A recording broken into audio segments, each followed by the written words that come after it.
नमस्कार। आज हम धर्मशास्त्र के निम्नलिखित बिंदुओं पर चर्चा करेंगे और इन्हें समझेंगे। धर्मशास्त्र का सामान्य परिचय। धर्मशास्त्र भारतीय चिंतन में महत्वपूर्ण स्थान रखता है। धर्मशास्त्र संबंधी संपूर्ण ज्ञान मनुष्य के कल्याण के लिए ब्रह्मा ने मनु को दिया था।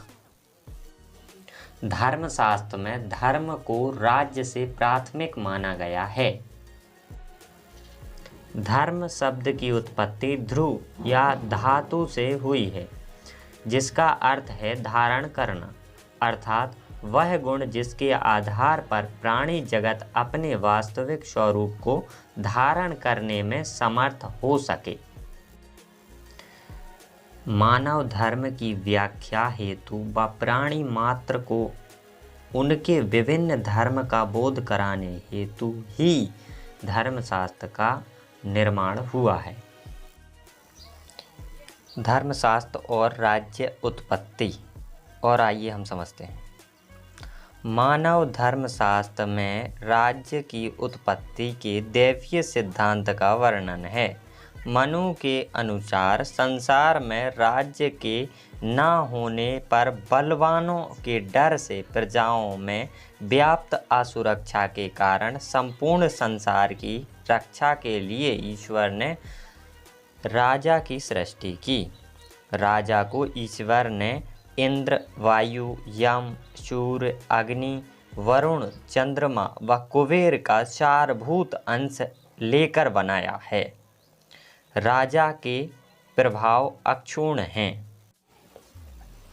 साधारण मनुष्य मानकर राजा के पद पर प्रतिष्ठित बालक का भी अपमान नहीं करना चाहिए, क्योंकि वह भी मनुष्य के रूप में स्थित दैवीय शक्ति का ही प्रतिनिधि है।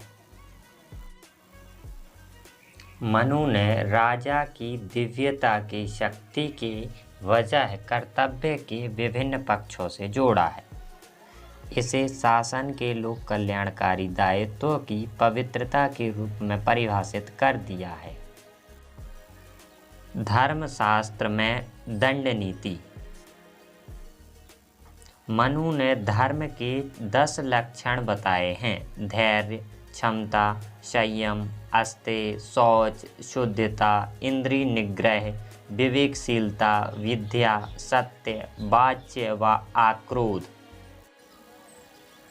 धर्मशास्त्र का उद्देश्य मानव के विभिन्न धर्मों की व्याख्या व शांति का पथ प्रदर्शन है।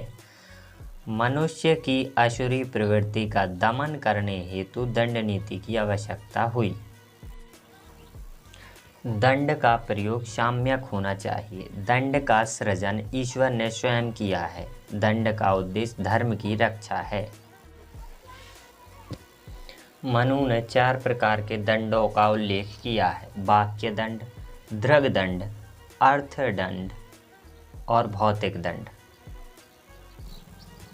राज्य का साप्तांगिक सिद्धांत को समझते हैं।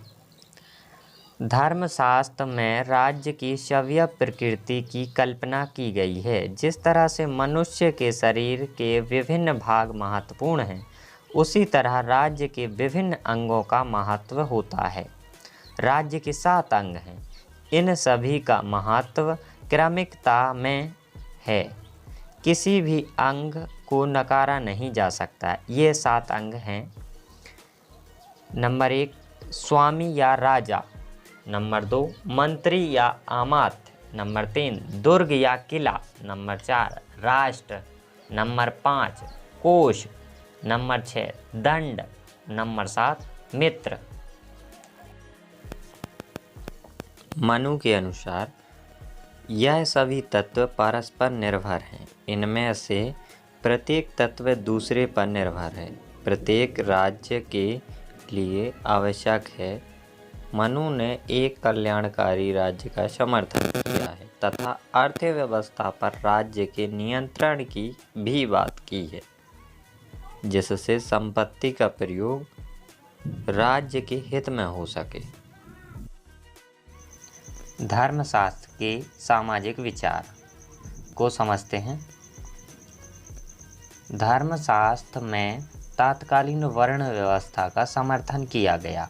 राजा का मूल उद्देश्य वर्ण व्यवस्था को बनाए रखना था।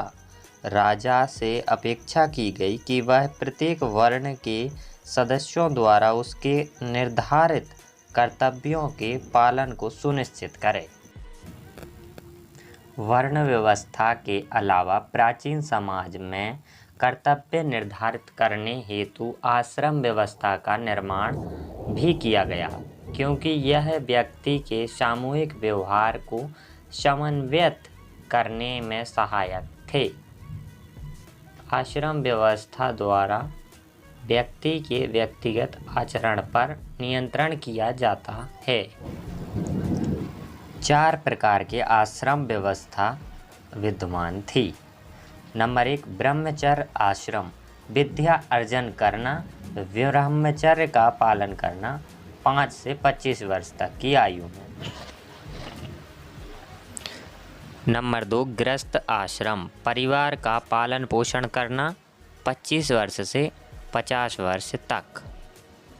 नंबर 3, वानप्रस्थ आश्रम, घर में रहते हुए स्वयं को सांसारिक कार्यों से पृथक करना 50 से 75 वर्ष की आयु तक।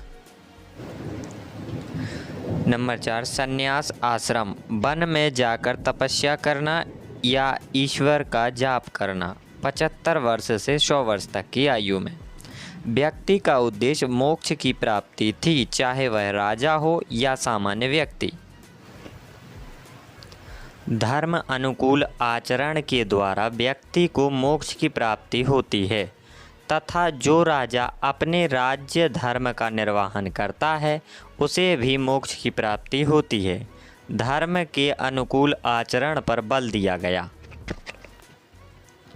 मनु धर्म के 5 स्रोत बताए हैं: वेद, स्मृति, सज्जनों का आचरण, अंतःकरण और राजज्ञ। धर्मशास्त्र व विदेश नीति को समझते हैं। मनु ने विदेश नीति के सैद्धांतिक पक्षों में मंडल सिद्धांत, षड्गुणीय नीति व उपायों को सम्मिलित किया है। मंडल सिद्धांत अंतर्राष्ट्रीय संबंधों के सुचारू संचालन के लिए राज्यों के वर्गीकरण पर बल देता है। यह राष्ट्रों के मध्य शक्ति संतुलन का व्यवहारिक स्वरूप माना जा सकता है। विजिगीषु राज्य को राष्ट्रमंडल का केंद्र राष्ट्र माना गया है। राष्ट्रमंडल में 4 प्रकार के राज्य माने गए हैं: मित्र राष्ट्र, शत्रु राष्ट्र, मध्यम राष्ट्र और उदासीन राष्ट्र।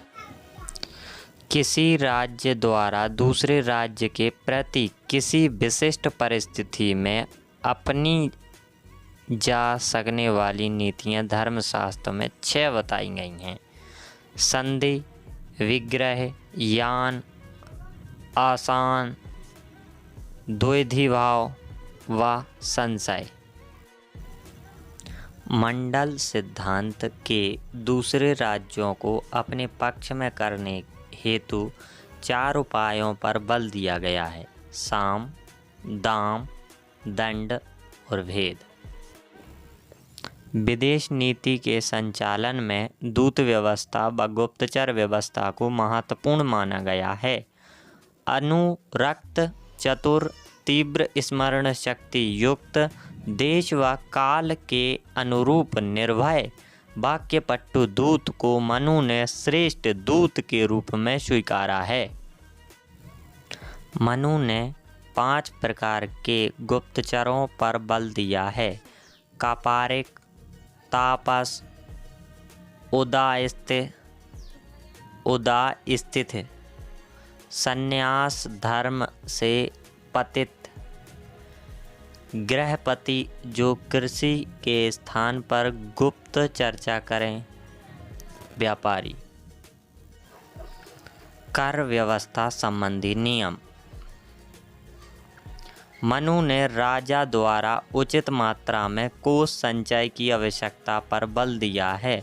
धर्मशास्त्र में कर रोपण संबंधी निम्नलिखित नियम बताए गए हैं। नंबर 1, राजा द्वारा प्रजा से न्यायपूर्ण तरीके से और कर के लिए नियुक्त अधिकारी के माध्यम से वार्षिक कर प्राप्त किया जाना चाहिए।